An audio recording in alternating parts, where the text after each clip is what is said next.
Let me know when, Ned. Whenever you're ready. This is Nguyen, president of Advanced Beauty College, and you're listening to From the Heart with Ed Hart. This is Christie Nguyen, managing director of S2Ep8 Nail Bar, and you're listening to From the Heart with Ed Hart. So my guests this morning on From the Heart are just one lifetime dear friend and one lifetime new friend, I can tell.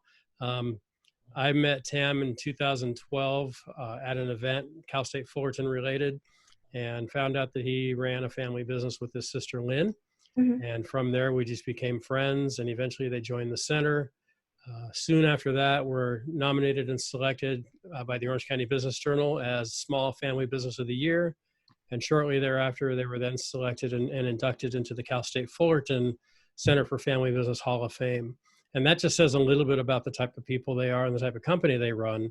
But I know a lot more about them because I've traveled to Vietnam with them. I've spent a lot of time with them. Tam and I are brothers from another mother, as we like to say. I think my first text message of every day lately has been either to or from Tam. And we just have a great history. My new friend, Christie, who you also see on the screen here today, as she mentioned, with her parents 3 years ago, launched S2Ep8 Nail Bar. I will get that down. And we'll hear more about her and her background and her history as well. But when she sent me her bio, it was very clear how important family is to her. And I'm excited to get to know Christie better today and for you to get to know her better as well, those who don't already know her. I launched this podcast with the idea of sitting down and talking with people who have amazing stories. And I think you're going to find out, as I already know, the amazing stories that these two individuals have. Both of them are Cal State Fullerton alums, thus the Cal State Fullerton on my chest and in the background behind me. I'm not really on campus, violating any stay away from campus orders. This little virtual thing on Zoom. Each of them has 3 kids, I believe. So they have noisy households.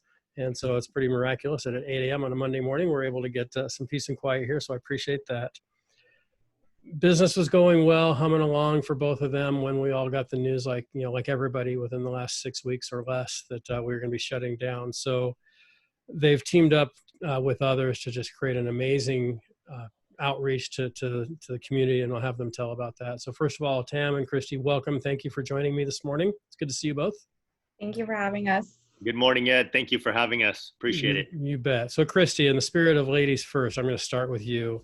Can you just tell me a little bit about yourself, your background? I know, as I mentioned in the intro, you went to Cal State Fullerton. You're a mother of 3. You're a business owner.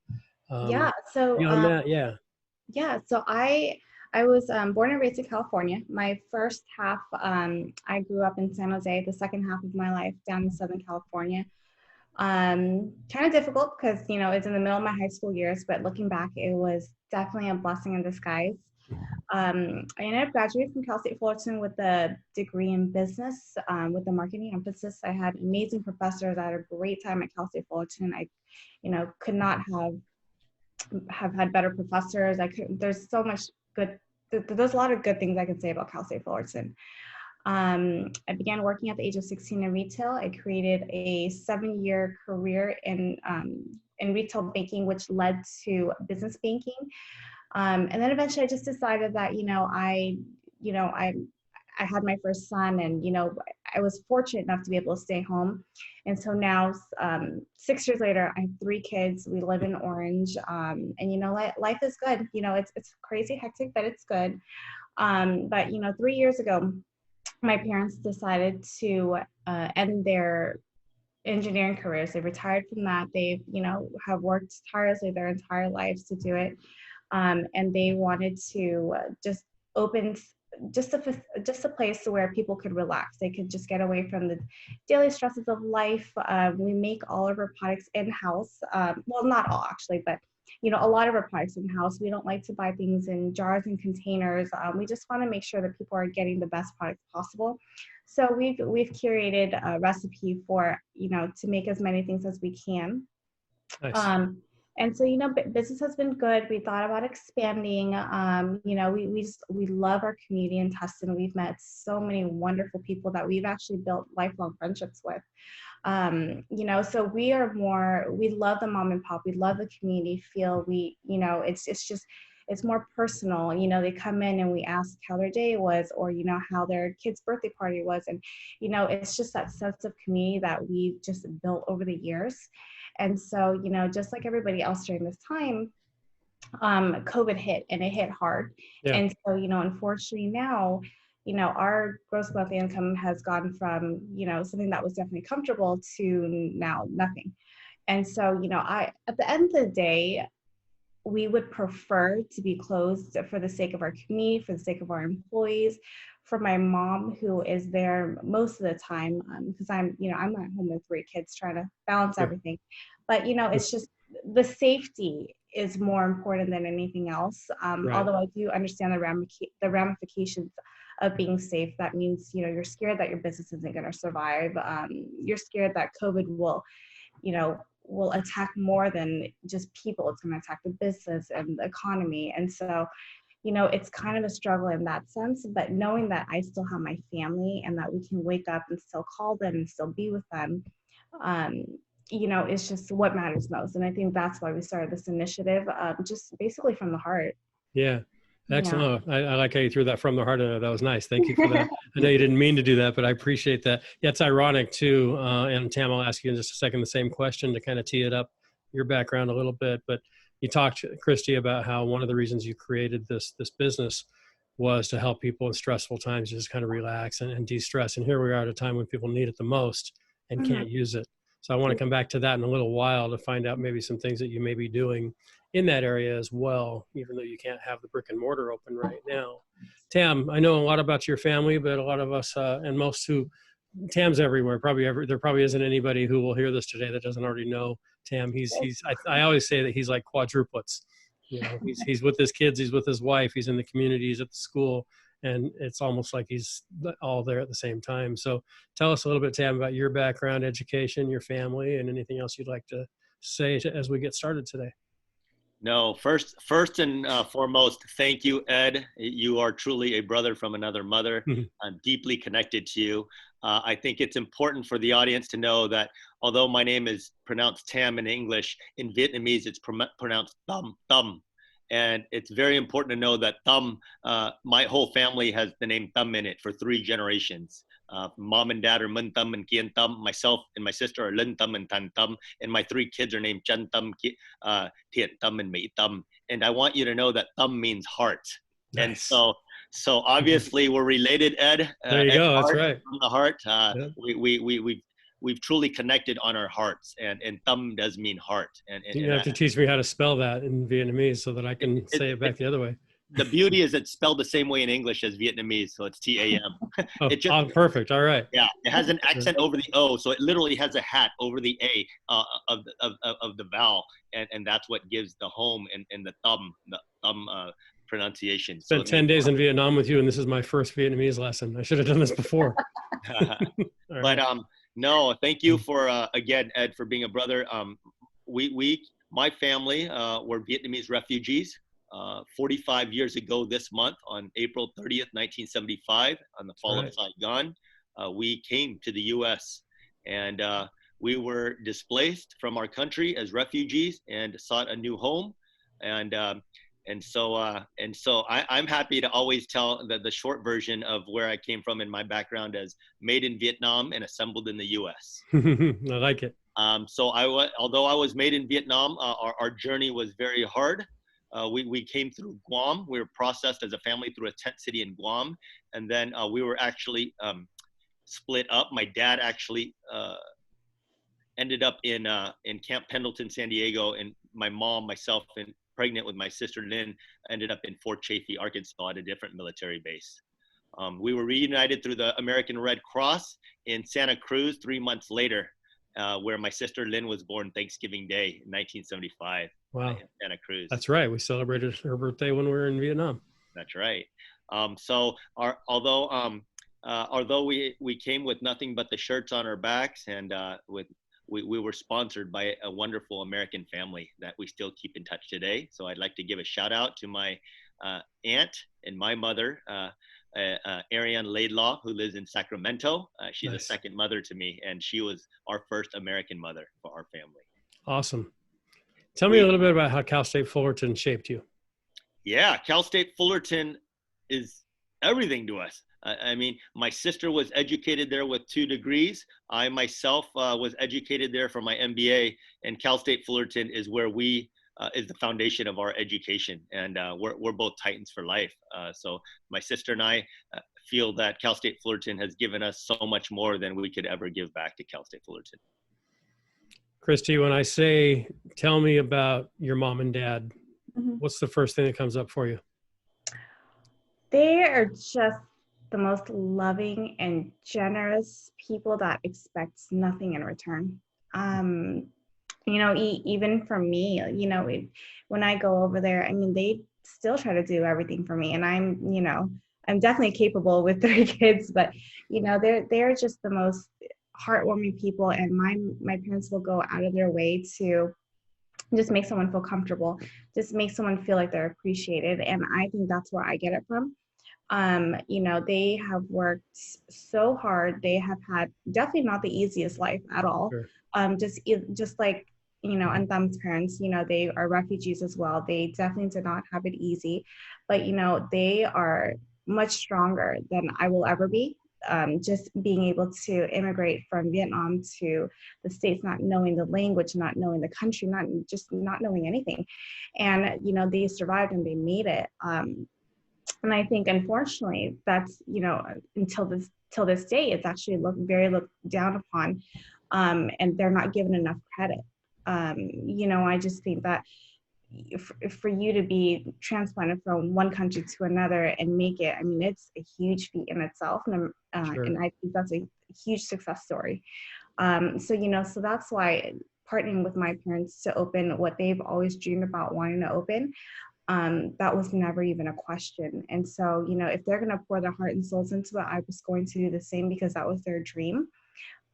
They've worked tirelessly in their engineering careers just so that my brother and I could, you know, finish school, could have a comfortable life. And they gave up so much for us that, you know, it's the least we can do for them. And so, I mean, my parents are the most giving and loving people I've ever met. So they've really just shaped me into who I am and make me want to be a better person every day. Awesome. I'm looking forward to meeting them. Yeah. Absolutely. Thank you. Tam, same question. Tell me about mom and dad. I know them both. I've spent a little bit of time with each of them, but I always love to hear a son's perspective, or a daughter, in this case, with Christie's perspective of your parents. My parents represent so many things for me, including love, sacrifice, and the ultimate role models in hard work. You know, for me and Lynn to be able to grow up in the U.S. and observe role models who outworked everyone, who gave us more love than we could ever know, even under the circumstances of being poor. We never felt that we didn't have anything that any other neighbors or kids had, even under our circumstances of having very little material things. My parents gave us all the basic necessities of life that allowed me and Lynn to not only survive in a new country for our family, but actually thrive. And Lynn and I often, still today, very close siblings. We talk every day and talk about how mom and dad has shaped our lives and how we have to step up as parents. My sister Lynn also has 3 children, and how we have to step up as parents along with our spouses to be the parents that our parents were. That's awesome. So you both, the reason I asked that question is to set the framework for the foundation that you both have as you were raised and even today. And you both have the business side as well. That's what I love about family business, is family business really crosses generations, the successful ones. You can just see the thing that I see in common in successful family businesses that are multi-generational is the respect that the next generation has for their previous generation, and that desire to honor that legacy. Yeah, it may not be that they are, you know, that they passed the business on to you and now you're running it, but in some cases it is, or in your case, Christy, you're running it together. Mm-hmm. So that business relationship to me, it's just beautiful to see how that transition can happen so effectively. And I honor the 2 of you for how well you honor your parents, because I think that that's as a parent myself, and all 3 of us are, I think nothing brings us more joy than to see when our children do something that makes us just kind of get the smile on our face and warms the heart a little bit. And I know that the two of you are both doing that for your mom and dad. So thank you for being the type of children that are great role models for others. Let Thank me you. shift for a second and just, Christie, I'll start with you. Tell me a little bit about how business was going for the studio right up until we got all this news about COVID-19. Yeah, so business was going great. We, every day, every month was better than the last. This businesses always have their ups and downs, but nonetheless, at the end of the day, I mean, we had definitely more ups than anything.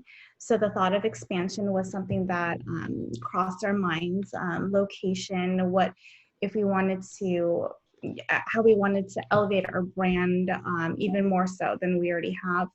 So I mean, that was definitely in the works and in the talks, but COVID hit really hard. And so, I believe expansion is something that's in our future. I would like for it to be in our future. It just, at this point in time, just staying afloat in our current location is probably our main focus right now.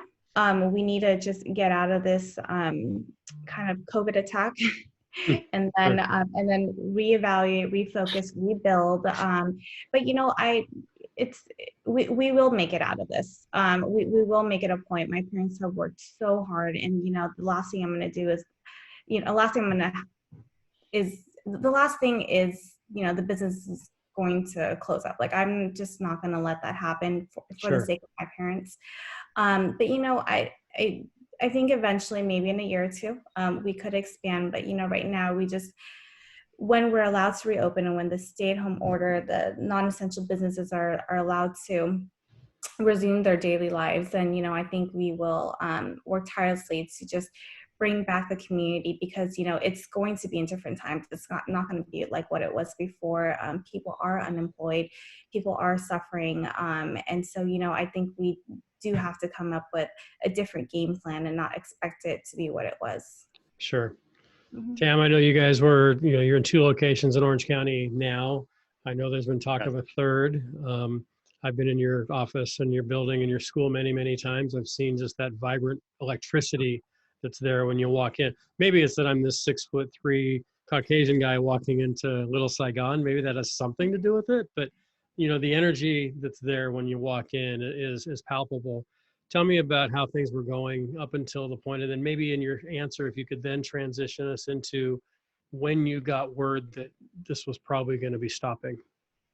Okay, yeah. First of all, Ed, you know that you're beloved at Advanced Beauty College in Little Saigon. So it's one of my favorite places. Yeah, but Lynn and I, along with our leadership team at Advanced Beauty College, were weeks away from acquiring a third campus in LA County. Wow. We had gone through a 6-month vetting process to do the acquisition, and the terms were already agreed on both sides. We're nearing agreement on both sides. That's how close we were. At that point, it wasn't about if we're going to acquire the third location, but when. And the next step was actually we had a meeting set up right before COVID hit. We had a meeting set up with the landlords the following week in order to work out some terms on the rental and the and for us to come in as a new lease and acquisition of the building. So we were that close when COVID hit. When COVID hit mid-March, we were one of the first beauty colleges here in Southern California to decide to close. And so when I say decide to close, that means, again, no students in. We had to make in 33 years in our family business, we never made the pivot. We've always wanted to become a distance education online, but we know how difficult it was with federal agencies, state agencies, accreditation, and all of that, because that's not common throughout the U.S. But within 3 days, we got approved for temporary distance education through our accrediting agency, and we pivoted. We worked tirelessly about our leadership team. There were 6 of us that worked 12-hour days for 2 straight weeks during this whole time, so that we can get our curriculum, our 400 students online, all of our teachers trained up on the platform, acquiring the platform, and working with our distance education partners. It was incredible. We've never had a pivot like that in 33 years. But I'm happy to say for the first time in our family business history, 30 plus years, that we are now a distance education beauty college. So will you keep that going now? We're past COVID. We're not today, but thinking ahead now, hopefully weeks or less. But when you can start to welcome students back into the facilities, will you maintain a hybrid of the online, or will you just shift back to only in person? What are your thoughts on that? Absolutely, 110% yes. We are definitely going to be a hybrid moving forward, and Awesome. and incorporating all this technology. We've realized now what it is to be able to teach theory. All of our theory, 50% of our programs for hair, nails, barbering, skin are all online now, and there's always silver linings in crises and positive ways to look at things. And we've chosen to look at this positively as a great opportunity for all of our students and future students to have an online component. So we're going through the process of now not only making it temporary distance education, but putting in our application to make it permanent. Awesome. So Christie, Tam just said two words that I love, that I've heard just about every day in this whole crisis and pandemic that we're in, and those are the words silver lining. Tell me now about how you and maybe, Tam, at this point, just three people sitting around having coffee at a coffee house near you, conversation more than interview at this point. How did either of you get involved? And tell us a little bit about the Nailing It for Healthcare Workers and just the impetus behind it, and maybe the first meeting or discussion where, hey, this is something we need to do. I'm just really fascinated when people take really difficult situations, and you had the options, both of you, just holding up and writing it out, and binging on TV shows and hanging out with family. And I know we're all hanging out with family. We're all getting a lot of that, but you've chosen to take action. So using that silver lining of this crisis, how have you blessed the lives of other people? Tell me how that got started. Yeah, you know what? I'll actually let Tam take the lead on this because he was the one that actually initially started everything. So I'll let him do the backstory and I'll just kind of add on to that. Okay, thank you. Yeah. So first and foremost, obviously having the full confidence of my sister Lynn as the co-owner for our family business at Advanced Beauty College, and having the best leadership team we've ever had in place, from Tracy Pham, Suzette Marchetti, to Darren and Christine, my wife. I mean, I had the full confidence that if I got involved in doing something in the community, that I could give it my 100%, knowing that my family business had all the best leaders in place already. That was number one. Number two, I wanted to have obviously the support of my wife at home, who's the leader at home. Sure. And who, we have 3 kids, young kids too at home. So again, having my wife's full support, as well as my parents, mom and dad, in on this was very important for the family stability in terms of the emotional support. So when I was, obviously, like everyone else at home at that time, COVID-19, it was just a heart-wrenching pandemic, right? And something I knew I had to put my heart into. And why? Living with us at that time was Christine, my wife's younger sister, Iris, and she's an ICU nurse in a local hospital in Orange County. My best friend from childhood, Reggie Yasse, who's my best man in my wedding, is an ER nurse here in Orange County, working. My sister, Lynn, her husband is a physician, and his older brother works in the ER here locally. So this hit very close to home. Very much hit home, sure. I mean, this hit very close to home. My wife's a pharmacist as well at a local hospital. So this hit very close to home. Me, myself, having gone through medical school myself, obviously I keep in touch with all my close friends in medical school. And so they're all local physicians here going through the same thing. So it was heart-wrenching. I knew I had to pour my heart and soul into this. So when Advanced Beauty College had to go online, and all of our students had to be home and our staff at home, we knew we had a chance to work together and do better for our community. I was reached out by a creative genius, a PR creative genius named Ted Nguyen, who works for OCTA, and he's a nationally recognized PR and communications expert. And he reached out to me because he himself, his family owned nail salons as well. Through his family and his mom. And we both decided at that time to discuss this initiative called Nailing It for Healthcare Workers. And so we needed to gather all of our nails community. And we knew we had a big community. There's, as you may know, 80% of Vietnamese of nail salons in California are Vietnamese owned and over 50% nationwide. So we're talking about a pool of 400,000 here. Yeah, you can pull the team together pretty quickly. Sure. So yeah, so we were able to move really quickly, and I was able to work closely with our friend Johnny Ngo of Whale Spa, and who's our nail supplier. And then of course, rounding out the team, we needed a leader, a co-leader, and someone who is a nail salon owner themselves currently. And we all believed that we knew that our first choice was Christie.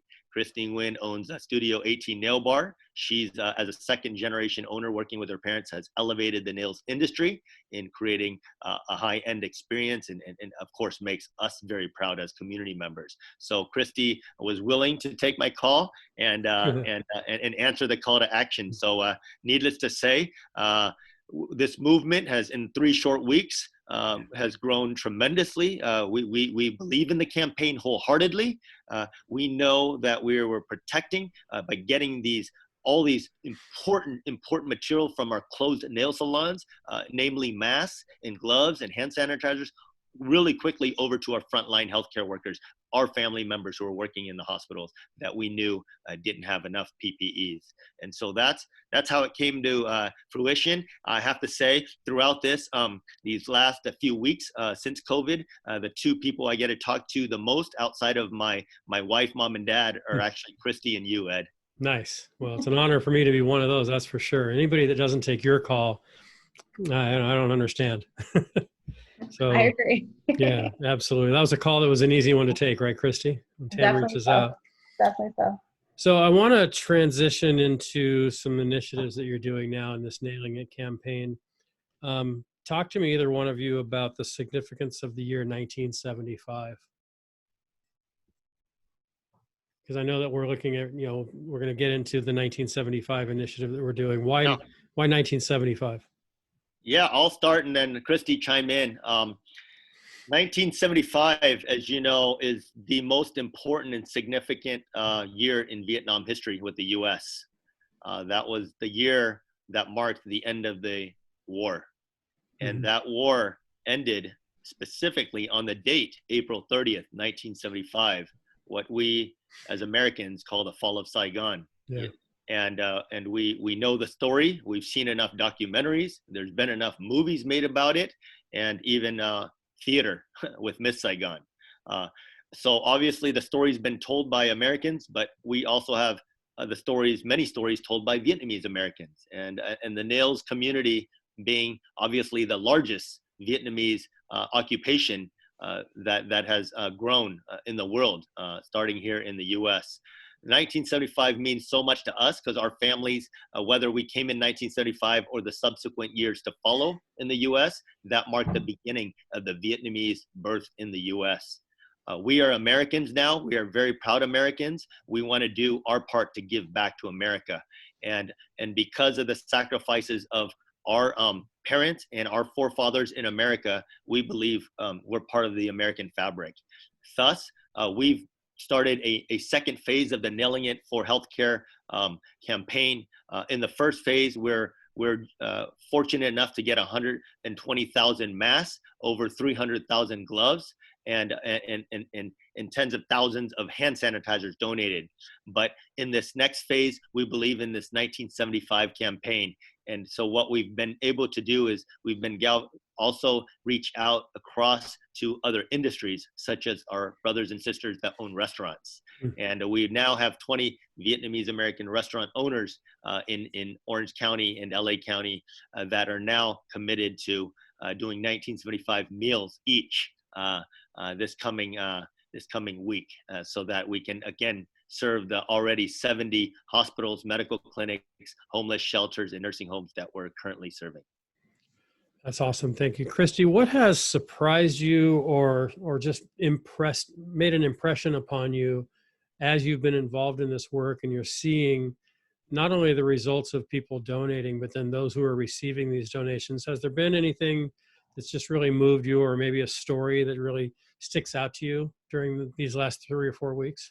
Yeah, I will have to say, It's been such a positive movement. This has been probably, like Tam always tells me every single day, this is one of the most defining moments in his life. Mm-hmm. And I will have to agree with that 1,000%. The impacts that we are making just as a team of 5, and then, with our volunteers and with, our families supporting us, like it has just generated such a positive outreach to people. We've seen this community come together in ways that we've never seen it before.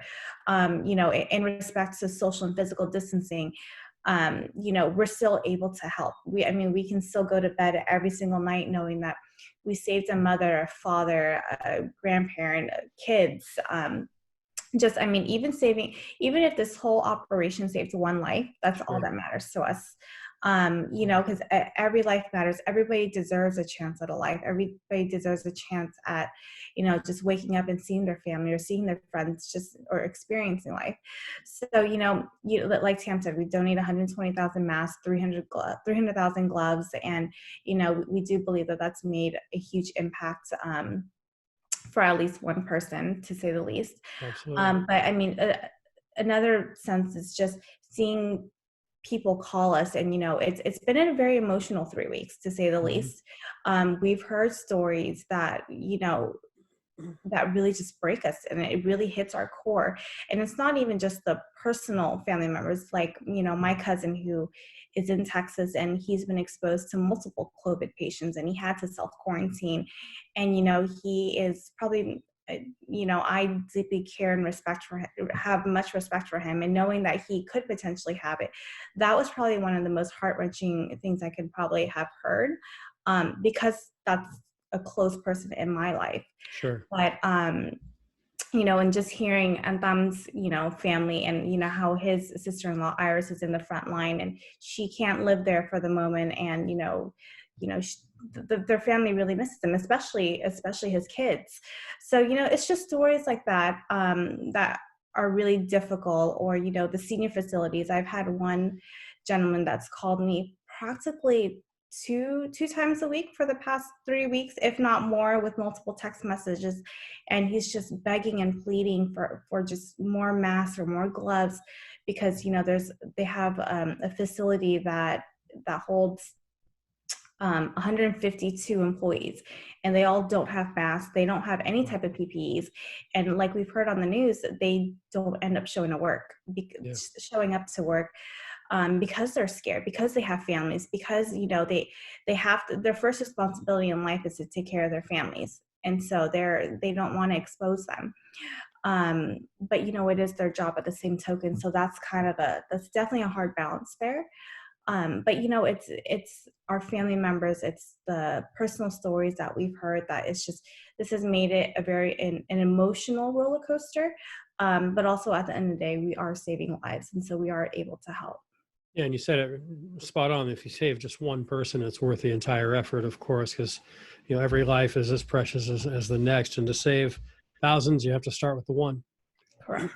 Tam, do the masks have to be N95? I know we hear a lot on the news about the N95 is the ideal mask. Are you only getting those, or are you getting, what can somebody do when it comes to masks or gloves or anything? How can others get involved? Yeah, so it doesn't have to be just N95s. Early on, obviously, earliest in this movement 3 weeks ago, we were able to get N95s, KN95s, plenty of surgical masks. Since that time, over the last 3 weeks in this crisis, masks have become the most difficult thing to get, in particular the N95s. Yeah. Because of that, we've worked with 4 different groups of sewers, and all of these Vietnamese nail salons, because they're closed, some of them have even reconverted into sewing factories. So imagine that. Their nail salon, nail bar that used to be doing manicures is now creating all these new cloth masks. Many garages of many of these Vietnamese refugees and immigrants at their home have converted into sewing factories right in within their garage. Each of these groups are putting out hundreds and thousands of cloth masks over these last few weeks so that we can do. I also I want to thank you, Ed, and Lorianne. I know Lorianne's been generous enough to also put some cloth masks together to donate to our cause, and we were able to donate to frontline workers. What I was very moved when Christie was sharing about saving lives and things. There's been so many stories. I can share with you countless stories we won't even have time for to do on this call. But one that's really moved me is one of our family members, Ed, in our Titan community. Right. And she's a frontline worker who reached out to you, and because she's at a skilled nursing facility home here in Orange County, as well as a frontline worker at a bank. And obviously, it was heart-wrenching me to read her email and to have the conversation. So I want to thank you, along with many other friends who've been willing to go above and beyond in not only helping others in this crisis, but by going, getting the masks, getting the gloves delivered to these people immediately. It's been really, really such a moving time and positive time for humanity in making the best out of such a difficult situation. Yeah, and I don't want to thank you for bringing that up because you mentioned me. I want to thank you because I want to emphasize to those that are listening and watching, excuse me, I got an email late one. I sent a note out to the students that we went to Vietnam with, and just, Tam and I reach out to them frequently. Hey, you guys doing okay? Making sure everybody's, happy, healthy, your families are doing well. And hope you don't hear the dogs barking. We're having a bed delivered today, so we're going to have a little bit of noise, I think, now, but that's all right. That's the beauty of doing this from our homes. But I forwarded that email to Tam. He got it early that next morning. By that night, masks and gloves and PPEs and thank you cards had been delivered to that girl who emailed me just the night before. So the emphasis there isn't that Tam and I did anything necessarily, but it's just how quickly, if anybody's listening today has a need, reach out, and by tonight, potentially, your need could be handled. That's how quickly you guys are moving on this, and that's what impresses me the most. There's no bureaucracy to this. There's no wait in line. If there's a need, you jump on it. I just think that's so great. Tell me about the event coming up this week. What on April 23rd, I know that there's a significant event in the community. How can we get involved? What's needed? Walk us through that a little bit. I gotta run. My baby. Okay, speaking of being at home, absolutely. Right, yeah. So as Christie tends to her baby, I'll be able to share. Again, having multiple members on this rapid fire team with different skill sets. We have one team member named Ted Nguyen, who was mentioned earlier. He's put together a press event, but again, without inviting anyone else except the press themselves and some restaurant owners, in front of the iconic Asian Garden Mall in Westminster. We have 20 restaurants that are each donating 1975 food items or drinks. I want to give a shout out to Seven Leaves Cafe, Northgate Market, the Gonzalez family, the Westlake family of Taiho, the Recess Room family, the Pham family, for the Ngọc Sương family. Again, there's so many I'm missing here. There's 20 that are donating. Hector Garcia's involved in this movement, as well as the Danny Bunn from California Noodle and Grill. Of course, thank the Center for Family Business, as well as Ed Hart for boxes being donated. Thank you cards led by Dr. Natalie Tran of Cal State Fullerton, a professor in the College of Education. So the 1975 thank you cards, then we've got 1975 hand sanitizers by a cosmetic company. We've got 1975 nail polishes from Skyline Beauty. But again, having 30,000 meals to be able to delivered within this next week to the Mercy House homeless shelter that we'll be delivering to frontline workers in grocery stores over at the different markets at both Northgate and Saigon City, to be able to take it to hospital workers that are working in the ER, ICU, and other units that haven't gotten it, to take it to skilled nursing facilities and nursing homes. This is an event this Thursday that we're going to be doing and kicking off. Obviously, we're practicing full social distancing, physical distancing. Everyone's going to be in their cars. There's going to be no program. I think there's 2 minutes worth of an announcements and thank yous. We also want to thank, obviously, Orange County United Way for stepping up. They've been very generous, not only creating a landing page for donations. And again, thank you, Ed, for being our first donor on that page as well. But they're happy to be part of that. They're stepping up for $25,000.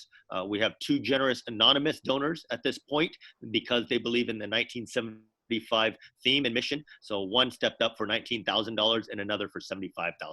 And we'll be receiving those checks this Thursday as well.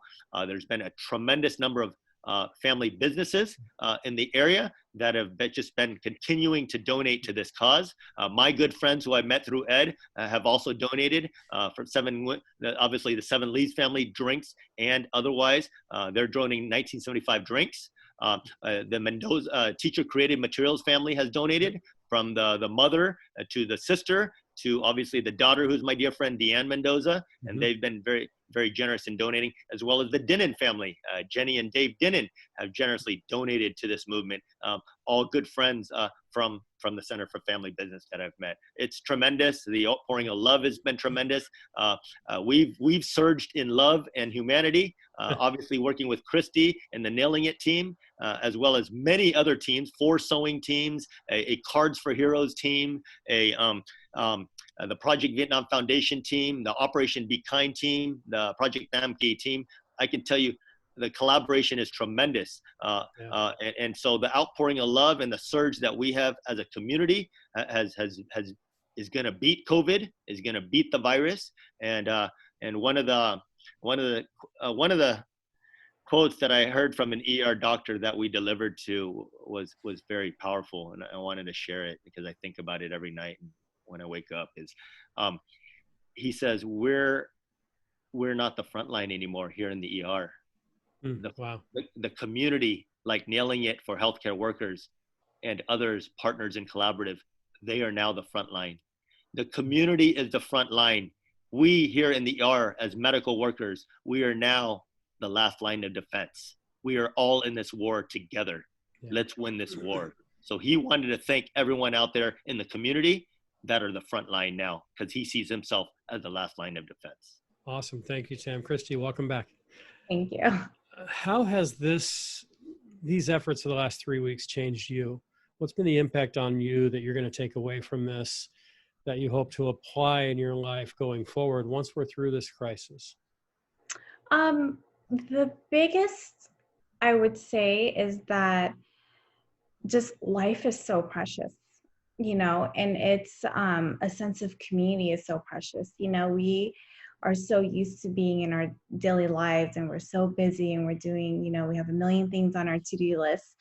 And it's just to really sit back and reflect, like, how precious one's life is, whether it's you have a grandparent or a mother in a nursing home, or, people can really just go in an instant, because they have COVID. And so I think it's just been very eye-opening, just to really sit back and reflect on your own life. And, also with the relationships you have with people, and, just being able to build something so fast in order to help and everybody in need. And so I just think that, if you sit back and you say you're too busy for something, it's really not true. If you pour your heart and your soul into anything you do, you can achieve it in a matter of minutes, days, weeks, just like we have. And, this initiative's just started not too long ago, 3 weeks ago. Amazing. And we've done so much in just a short amount of time that I think, looking back, there's nothing that you can't do. There's, for anybody out there, just, you have to believe in yourself. You have to want to be a better person and to make a difference. And, there's so much need out there, that, this is, I believe for me, this is just my first initiative. Tam has really helped me find my calling in a way, to just continue helping after this, whether it be, with kids, with, people in need. And, for me, it'll probably be with kids, because that really hits close to home for me. Sure. And so I think the one thing I take from it is that this is my first initiative, and, going forward, that this is what I'm going to use as my foundation to just keep on going. Thank you for that. Now, Tam, as I mentioned at the beginning, I seem to think that there's 4 or 5 or 10 of you because you're involved in so many different things. But you've told me not only on this interview, but also in our early morning conversations that we've been having every day the last several weeks, that this has changed you unlike anything else that you've done. Why this? People are dying. We're in a crisis. In my lifetime, I didn't experience the Vietnam War. And this is the worst thing and the most tragic thing I've ever experienced in my life. And because of that, we have a choice. We have a choice to make, to sit around and do nothing. And well, we're doing something by doing nothing, ironically. But we have a choice every morning and to make a decision of making a difference. And as I reflected in listening to a conversation that you, Ed, you and I and Ivan had last year, a year ago this month, regarding my children and our families. There was a question asked of my children, what makes you happiest? And each of them responded, time with the family made them happiest. Yeah. And I can't help but think that, wow, we have to turn this crisis into the happiest time. I've never spent more time with my kids and family during school time than I have this month. And so there's only not only do we spend time with our family now and our kids and create most of the happy memories, but we also have a chance to meet the moment of this crisis, to make a difference in the lives of others beyond ourselves in our own families. And this will be a defining time in my life. I've decided that. I'm working with wonderful, kind-hearted people with values, such as you two on this, as well as many other teams that we're part of now, that Christie and I are part of. And we're all in this together. And because of this crisis, we're going to come out on the other side stronger, more reflective, more thoughtful, and we're going to pivot. Excellent. So we're being told in the last few minutes here, there's a couple more things I want to ask, and I want to make sure that if there's anything else you want to share, that we get that opportunity to do that. We're being told on the news, we're being told anytime we turn on a radio or have a conversation with anyone, stay home, which obviously we're all talking about and alluding to. So help me understand, and I do, but help somebody who may be watching or listening today who might not get it. How can I stay home and get involved at the same time? What can I do from the comforts of my house to help out with this movement? There are so many ways that you can help, just even staying home. You can definitely donate to the cause. We are actively seeking new and unused PPEs. That includes masks, surgical and or homemade. It really doesn't matter. At this point, it's just anything to protect our front line, our grocery store workers, our first responders, our anybody that works in the medical community. Any type of protection is definitely what they need. So if you have any of those, please drop them off at Advanced Beauty College in Laguna Hills or Advanced Beauty College in Garden Grove. Drop-off sites are available Monday through Friday from 9 to 3. And if you are unable to bring it to one of the facilities, just give us a call and we will always figure something out. It's a sense of community. We will be there for you. It's we will help because our main goal is to help the front line right now. And so, we can work together as a community, but if you have any type of PPEs, please, I would urge you to donate it. And I'll take that a step further too. If anybody is not comfortable leaving their house, I'm happy to, and our From the Heart team, our phone number, and I'll put it in our show notes. And I'm also going to put a link to the United Way. I'm going to put I'm going to put the YouTube video on how to make a homemade mask that my wife watched to learn to make the mask. We tore up old t-shirts and have made masks that are now being used. Our number here is 714-458-3064. If you'd like to make a donation, but you don't want to leave your house, put it on your doorstep and we'll come get it. And we'll go get it. We'll make sure someone picks it up and takes it. Because as you both have said, if we can save one life, then the work is absolutely worth it. Tell me, in the last couple minutes that we have, what do you hope people listening, I mean, I know we're already talking about this here and get involved and you need masks and so forth. I guess I'll really just ask, is there anything else that you'd like to share? I'm realizing as I'm thinking through the question, we've already asked and answered it.